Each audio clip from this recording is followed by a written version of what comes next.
என் அன்பு குழந்தைகளே, சகோதர சகோதரிகளே, உங்கள் அனைவருக்கும் என் சலாம்.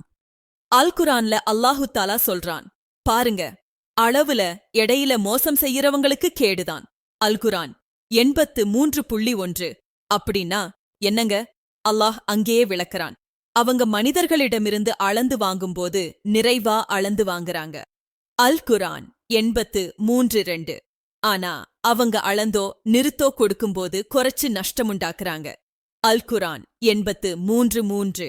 இது என்னங்கன்னா, நம்ம கடைகளுக்கு போனா 1 கிலோ சர்க்கரை கேக்குறோம்னு வைங்க, அது கரெக்டா 1 கிலோ இருக்கணும்னு பாப்போம். 1 கிராம் குறைஞ்சாலும் என்னங்க சரியா அளவு இல்லன்னு சண்டைக்கு போவோம்.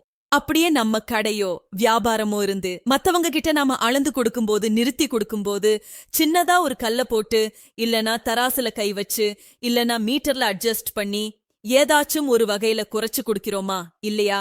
இது காய்கறி கடையா இருக்கலாம், பால் வியாபாரமா இருக்கலாம், பெட்ரோல் பங்கா இருக்கலாம், இல்லனா மத்த எந்த வியாபாரமா இருக்கலாம். இந்த மாதிரி அளவுல மோசம் செய்யறது நம்ம நினைக்கலாம், போங்கப்பா, யாருக்கு தெரிய போகுது, ஒரு சின்ன அட்ஜஸ்ட்மெண்ட் தானே, இதுக்கென்ன? 4. ஆனா அல்லாஹு தாலா அடுத்த வசனத்துல என்ன சொல்றான்னு பாருங்க.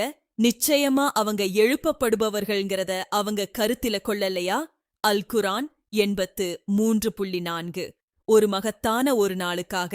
அல் குர்ஆன் 83.5. அகிலத்தாரின் இறைவன் முன்னாடி மனிதர்கள் எல்லாம் நிற்கிற நாள் அது.